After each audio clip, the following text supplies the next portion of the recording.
우리가 공부했던 대로 전무후무한 일이 일어났죠. 여기에 지금 예루살렘 왕이 여호수아 장군의 행적을 보고 겁을 집어먹고, 왜냐하면은 이 여리고 성이 무너졌죠. 아이 성이 전멸이 됐죠. 그리고 이제 세 번째 성은 기브온 사람들이 와서 화친 조약으로 맺고 전쟁 없이 이렇게 진행되는 것을 보고 이렇게 참 저들이 이렇게 좀 주변에 있는 아모리 왕의 5왕들이 이제 참 모였습니다. 아도니 세덱, 이게 예루살렘 왕이었는데 이분이 헤브론 왕도 불렀습니다. 라게스 왕도 불렀습니다. 저 북쪽에 있는 야르묵 왕도 불렀습니다. 그리고 이제 오늘날 지금 전쟁 중에 있는 팔레스타인과 지금 이스라엘 전쟁 중에 있는 에기스 왕도 불렀어요. 이렇게 5왕이 집합을 해가지고 이제 이 여호수아 장군 합동해서 저들이 이제 연합 전선을 세울 때에 하나님께서 정말 이들에게 우박을 통해 가지고 많이 죽게 했습니다. 그래서 전쟁을 통한 것보다 하나님께서 보내신 우박을 통해서 그들이 많이 이렇게 죽었습니다. 그 이스라엘 백성들을 볼 때는 지금 이제 이게 전쟁으로서는 2번째 전쟁인데 아이성은 무너지고 이제 그들이 5왕이 연합해서 그렇게 정격할 때에 하나님의 또 도심으로 우박을 통해서 그들을 또 많이 죽게 하시는데, 이제 나머지 이제 군인들을 이제 죽이게 나갈 때에 해가 자꾸 기울어지고 너무 이게 시간이 없습니다. 그래서 여호수아가 하나님께 그렇게 기도했죠. 참 여호수아는 대포도 세다고 저는 봅니다. 어떻게 이런 기도를 할 수 있을까? 태양아, 너는 기브온 위에 머물고 달아, 너는 아야람 골짜기에 머물라. 그렇게 기도를 했더니 이게 태양과 또 달이 멈추는 거예요. 언제까지? 이들의 모든 군인들을 다 없애기까지 이렇게 머무는 겁니다. 그래서 우리 지난 2월 달에도 이 장소를 우리가 가서 제가 또 설명도 하고 그랬습니다만, 지난 2월 달에 2번 지나갔어요. 우리 밤에 지나갔을 때는 끔끔해가지고 제가 설명으로만 하고, 낮에 또 한 번 또 이게 기브온 그 지역을 지났거든요. 그때 이제 말씀을 제가 드렸습니다만은 이곳이 바로 태양과 달이 머문 곳이라고. 그 가면은 기브온이 큰 성읍이었어요. 아이성보다 훨씬 큰 성읍이었고 단단했고, 여기시 얼마나 있냐면 중앙 산악지대에서도 기브온이 아주 대표적인 예루살렘 다음으로 괜찮은 그런 산당이 있었던 곳입니다. 그래서 우리 다윗 왕이 기럇 여아림에 방치되어 있는 여호와의 궤를 이제 예루살렘으로 옮겼지만은 뭐 성전이 없었기 때문에, 뭐 성막이 없었기 때문에 그 예루살렘에서는 그렇게 그 예배만 드렸지 어떤 성막의 기능을 한 곳이 없었습니다. 그래서 이거를 어디다가 기브온에 산당을 세우고 거기서 이제 하나님께 예배를 드릴 시절에 왕이 죽고 솔로몬이 등극했어요. 그래서 솔로몬이 등극해서 맨 처음으로 기브온 산당에서 하나님께 1000번 번제를 드렸던 바로 그 장소입니다. 이 장소가 기브온 여기는 전쟁이 없었어요. 여호수아 때에 화친 조약을 맺어가지고 그 사람들이 멀리서 온 것 같이 가장해가지고 이제 여호수아가 화친 조약을 맺음으로 이들이 전쟁 없이 그럴 것이기 때문에 옛날 유적들이 그대로 보존이 되어 있습니다. 또 이 기브온 사람들이 나중에 이제 여호수아 장군에게 들켰잖아요. 이거 하루길밖에 안 되는 가까이 사는 민족인데 멀리 사는 사람까지 해서 위장해가지고 속여서 이제 얘기했기 때문에 여호수아 장군이 당신들은 그런 속임을 했기 때문에 여러분과 여러분의 후손들은 영구히 우리 종이 되라고, 노예가 되라고 그러면서 그들이 했던 일은 하필 없으면 하나님께 예배드리는 일을 맡는 레위 지파 사람들이 하기 힘든 일들이 뭔가 하면은 그 하나님의 성전에 들을 때에 나무를 패는 일이 있잖아요. 매일마다 상번제를 드려야 됩니다. 아침 번제, 저녁 번제. 그래서 우리 주일날 온전히 성수주의를 하기 위해서는 꼭 예배를 두 번 드려야 돼요. 오전 예배, 오후 예배 혹은 저녁 예배. 우리 그는 이스라엘에서 쭉 옛날부터 내려왔던 상번제가 그게 두 번을 드립니다. 한 번 드리면 온전한 성수주일이 아니에요.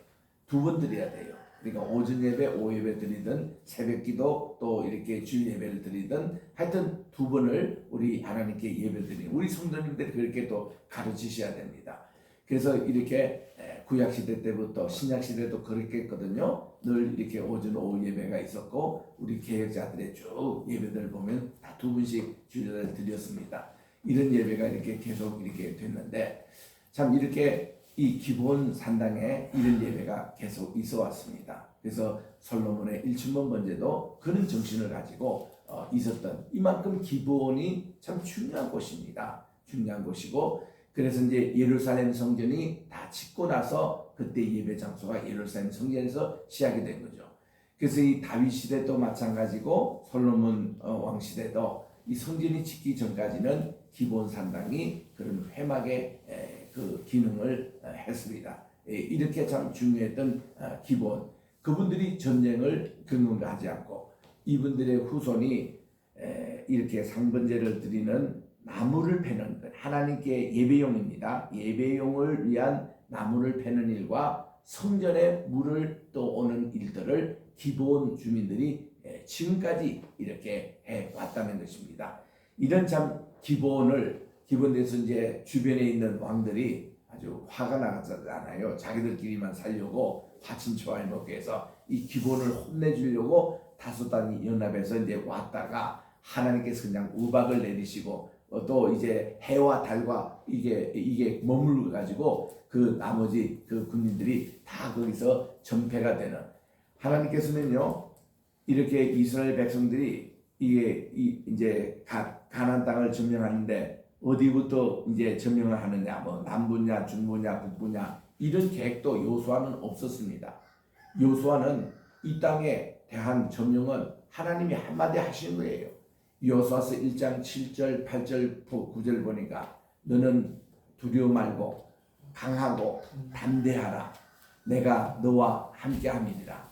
너는 오로지 할 일이 뭐가니 여호와의 말씀만 내 입에 두어서 이 말씀으로 좌로나 우로나 치우치지 말고 이 말씀대로만 행하면은 내가 너를 형통케 하리라. 하나님 주신 말씀은 말씀 하나밖에 없었습니다.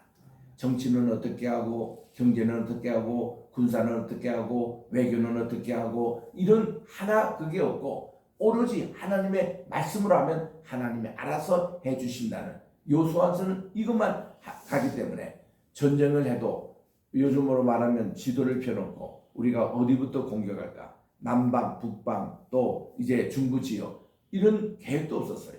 하나님께서 그냥 이 여리고성을 먼저 쳤습니다. 이거 먼저 점령해라. 그러면 이 지도를 펴면 그게 중부 지방이에요.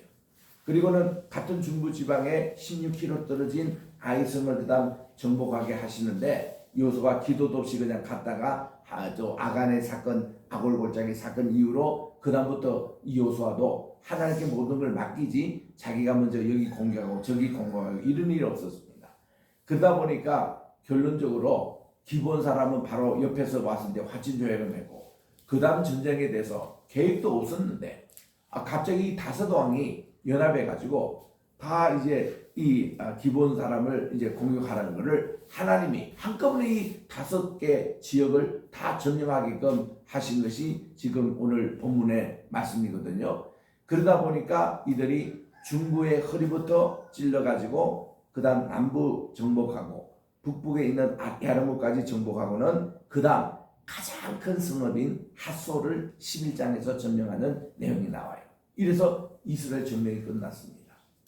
끝났는데 아쉬운 것은 예루살렘에 대한 정복이 늦어졌다는 겁니다.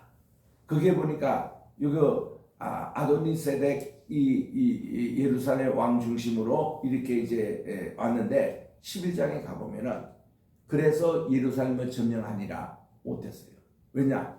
예루살렘은 워낙 난공불락의 도시였습니다. 그래서 거기는 누가 점령하느냐? 오랫동안 있다가 다윗 왕 때에 점령을 하는 거예요. 다윗이 이제 그가 헤브론에서 왕이 됐습니다. 그때 왕이 될 때는 나이가 30세, 30세였는데 7년 반 동안 왕이 될 때는 유다 지파와 베냐민 지파 두 지파만 인정해서 왕이 된 거예요. 그래서 그가 거기 있으면서 항상 꿈의 소원은 하나님께서 아브라함에게 이삭을 바치라고 했던 모리아산 전 점령, 오늘날 예루살렘입니다. 저기를 점령해야 되는데 꿈에도 소원이 그였습니다. 그 다윗이 여기에서 취임하고 나서 7년 반 만에 예루살렘을 점령한 거예요. 그 당시까지만 해도 여부수 족들이 이렇게 장악하고 있었던 예루살렘이 이렇게 점령이 된 겁니다. 그래서 그가 수도를 예루살렘으로 옮기고 이제는 12지파 그 지파장들이 다 와서 이 다윗에게 왕으로 기름 부음을 받았습니다. 그래서 우리 성경 기주에도 이렇게 나옵니다. 다윗은 몇 번 왕으로 이렇게 기름 부음을 받았느냐 하면 정답은 3번이에요.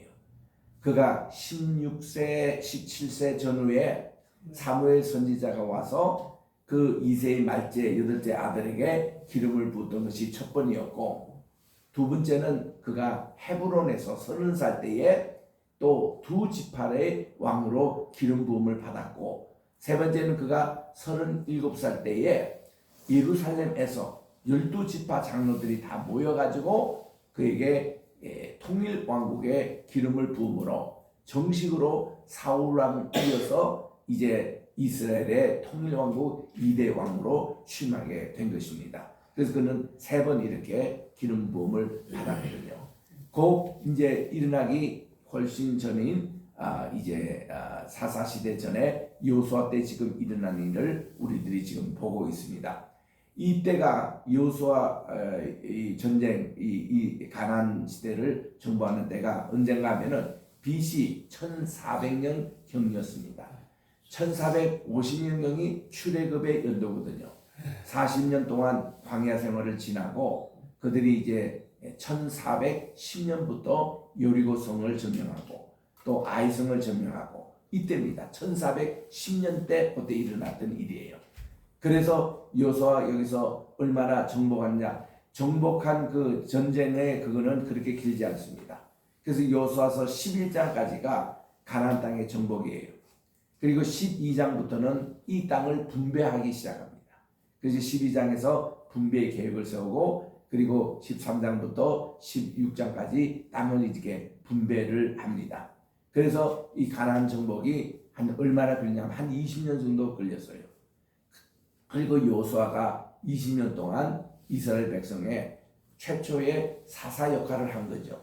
사사라는 것은 뭔가니 왕제도가 생기기 이전에 왕의 역할과 선제자의 역할과 재판장의 역할과 군대 장관 역할 4가지 이거를 동시에 한 분을 우리가 사사라 그렇게 부릅니다. 히브리 말로는 소페림, 이것은 이제 복수고 소페르라고 그런 이제 사사라고 이렇게 하는데, 이런 4가지 기능을 다 한꺼번에 한 분이 바로 사사인데, 여호수아가 그 사사가 정식으로 임명되기 전에 그런 역할을 했습니다. 모세를 이어서 그런 행정이 이제 여호수아 이제 끝까지 이렇게 나오는데, 여호수아서의 주제 말씀은 24장 15절에 나와요. 여호수아가 이렇게 40년 사역을 하고 나서, 모세도 40년 사역을 했습니다. 여호수아도 40년 사역하고 그가 110세가 됐어요. 70세 그가 모세의 지팡이를 이어봐서 이렇게 정말 가나안 땅을 정복하기 시작했는데, 그래서 110세가 됐어요. 그래서 그가 고별 설교를 한 것이 여호수아서 24장에 나옵니다. 시작하면서 여러분들이 강 건너편, 저것은 유프라테스 강인데 그 강에서 우리 넘어와 올 때 그때 우상 숭배한 거 다 여러분들이 제하여 버리라.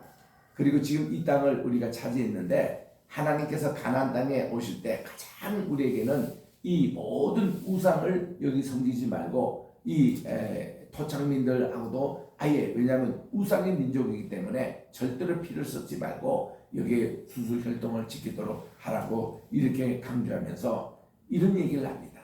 나와 내 집은 오직 여호와만을 섬기겠다고 15절에 그렇게 선포를 하니까 모든 백성들이 여기에 조인을 했어요.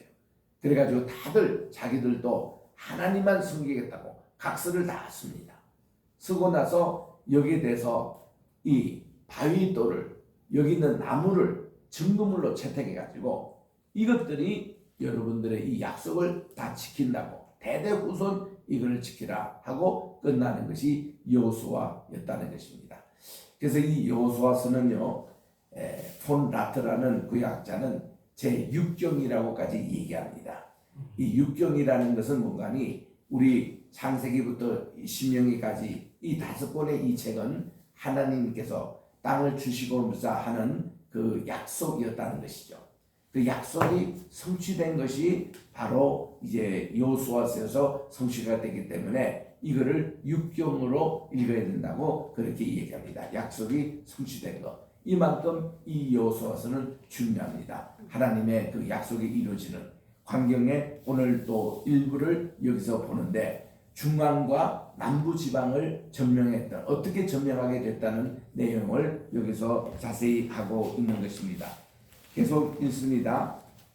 31절에 보니까 여호수아가 또 온 이스라엘과 더불어 림나에서 라게스로 나가 대전하여 싸우더라 그랬는데요. 그 전에 29절에 우리 한번 같이 읽겠습니다. 시작. 여호수아가 온 이스라엘과 더불어 막게다에서 림나로 나가서 림나와 싸우매. 왜 막게다가 나오냐면 이 막게다 여기에 아까 우리 5 왕이 있잖아요. 자기들 군인들이 다 패전하고 이 5 왕이 막게다 동굴에 숨어 있었습니다. 우리 16절에 가보니까 그 5 왕들이 도망하여 막게다의 굴에 숨었더니 그 어떤 사람이 여호수아에게 고하니까 그 앞을 점령했습니다. 점령해가지고 너희는 지체지 말고 이들을 딱 점령해서 이 굴에서 22절에 보니까 5 왕을 끌어내게 했습니다. 그래서 끌어냈더니 그 5 왕인 예루살렘 왕, 헤브론 왕, 야르무 왕, 라기스 왕, 아글론 왕 이들을 끌어내가지고 그 왕들을 여호수아 앞에 끌어내매 여호수아가 이스라엘 모든 사람을 부르고 자기와 함께 갔던 지휘관들에게 이르되 가까이 와서 이 왕들의 목을 발로 밟아라 했더니 발로 밟았습니다. 그리고 여호수아가 그들에게 두려워하지 말라, 놀라지 말라, 강하고 담대하라, 너희가 맞서서 싸우는 모든 대적에게 여호와께서 다 이와 같이 하시리라 하고 바로 중부와 남방 왕들을 모구를 이렇게 밟고 그들을 처형함으로 그 모든 땅을 이제 차지하게 되는데 하나하나 차지하는 얘기가 11장까지 이렇게 쭉 나옵니다. 이렇게 하나님이 이런 방법으로 이스라엘 백성들에게 약속의 땅을 주셨어요. 그래서 여기 26절에 보니까 여호수아가 그 왕들을 자쳐서 5 나무에 매달고 저녁까지 나무에 달린 채로 두었다. 이것이 그 당시 승전하는 방법이었습니다. 그 패장에 그 목을 달아다가 앞에 이제 공개 처형된 거. 그래서 이 해질 때에 여호수아가 명령하며 그들의 시체를 나무에 내려서 그들이 숨었던 굴 안에 던지고 굴 어귀를 큰 돌로 막았더니 오늘까지 그대로 있더라. 그렇게 된 것이 이래서 그래서 이제 31절에 29절에 여호수아가 온 이스라엘 더불어 막게다 이 동굴에서부터 림나로 진격해서 림나와 싸워서 이깁니다. 또 31절에 림나에서 시작해서 라기스로 나가 대전하여 싸워서 이깁니다. 라기스는 이미 다 처형됐잖아요. 그것도 쉽게 이렇게 또한 차지하게 됩니다. 33절에 그때에 또 게셀 왕 호랍이 라기스를 도우려고 올라오다가 또 여호수아 군대와 마주쳐서 한 명도 없이 이들이 다 또 정복이 됩니다. 34절에 여호수아가 온 이스라엘과 더불어 라기스에서 에글론까지 나갑니다. 에글론 왕이 이미 처형됐어요. 그러니까 그것도 쉽게 또 이렇게 얻게 됩니다. 35절에 그날에 그 성읍을 취하고 칼날로 그것을 쳐서 그 중에 있는 모든 사람을 당일에 진멸하여 바쳤으니 라기스의 행함과 같이 행했다. 36절 여호수아가 온 이스라엘과 더불어 에글론에서 헤브론까지 올라가서 싸우되 이런 왕들이 이미 다 지금 처형해 죽었잖아요. 이제 그 땅을 가서 쉽게 이렇게 접수하는 겁니다. 이런 방법으로 하나님께서 그 모든 남방과 중부지방의 이 땅을 하나님께서 선물로 주시는 겁니다. 38절 갑니다. 여호수아가 온 이스라엘과 더불어 돌아와서 드빌에 이르러 싸워 그 성읍과 그 왕과 그 속한 성읍들을 점령하고 칼날로 그 성읍을 쳐서 그 안에 모든 사람을 다 진멸하려 바치고 하나도 남기지 아니하였으니 드빌과 그 왕에게 행한 것이 헤브론에게 행한 것과 같았다. 그래서 이런 5개뿐만 아니라 그 주변에 있는 도읍질도 하나님이 다 하나씩 주시는 거예요. 모든 거 다 주셨습니다. 예루살렘을 제외하고. 그래서 이제 40절에 이와 같이 여호수아가 그 온 땅과 산지와 네겝과 평지와 경사지와 그 모든 왕을 쳐서 하나도 남기지 아니하고 호흡이 있는 모든 자는 다 진멸하여 바쳤으니 이스라엘의 하나님 여호와께서 명령한 것과 같았더라. 그래서 여호수아가 곧 가데스 바네에서 이 가사까지와 가사가 지금 전쟁 중에 있는 바로 그곳입니다. 이게 팔레스타인의 자치국의 수도였어요. 이 장소가 삼손이 그 기둥을 뽑음으로 이 다곤 신전이 무너져 3,000명이 한꺼번에 죽었던 장소가 이 가사입니다. 이 가사는 이스라엘에서 이집트로 내려갈 때 지중해 편을 따라서 제일 마지막 도시가 가사입니다. 요거 지나면 그 다음 이집트 시작이에요. 요렇게 가는 게 가장 지름길이에요. 이스라엘에서.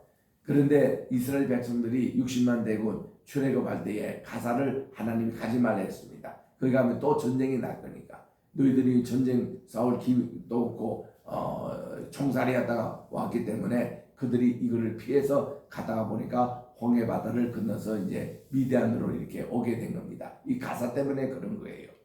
그래서 여기 있는 가사 이것도 다 접수하게 만드시고 41절에 여호수아가 또 가데스 바네에게서 가사까지 또 온 고센 땅을 기브론에게 다 이르게 하셨습니다.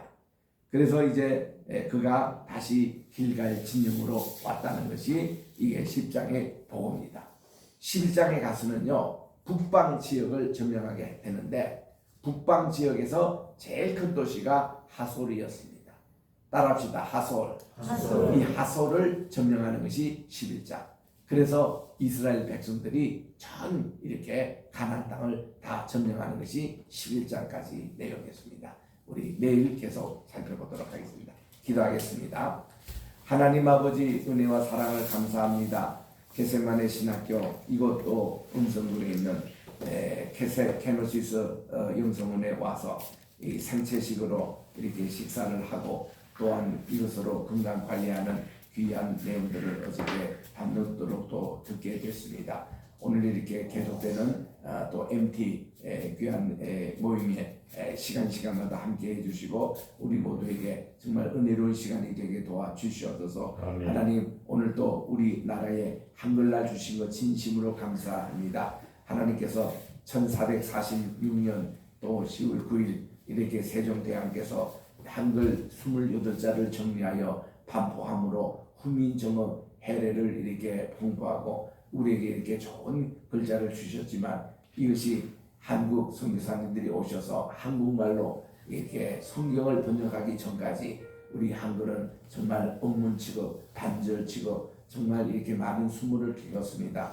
그러나 성경이 번역됨으로 비로소 한글의 진가가 발휘되어 오늘 이렇게 세계적으로 이렇게 세계언어로 채택하게 되는 영광을 안았던 우리 한글이오니 이 한글을 주신 주님께 감사드리면서 오늘도 진에게 도와주시고 오늘도 우리 대한민국을 위해서 기도하기를 원합니다. 우리 로이교회와 또 우리 게세마네 신학교를 위해서 간절히 기도하기를 원합니다. 오늘도 우리 줌으로 참석한 모든 분들 한 분 한 분들에게도 기도의 간절한 제목 소원 주께서 다 들은답해 주시옵시고 오늘도 우리 주님 앞에 귀한 아버지 하나님이여 기도회를 가지고 또 우리가 오늘 또 운동을 하고 또 오늘 또 계속되는 프로그램을 통해서 우리 게세마네 신학교가 더욱더 단합되고 또한 이제 많은 우리 신입생들 또 우리 재학생들 또 우리 동문들이 한 마음과 한 뜻이 되는 그런 귀한 복된 날 이것을 또 주도하시는 우리 모든 우리 임원 여러분들에게 하나님의 은총이 함께 도와주시고 특별히 이 게네시스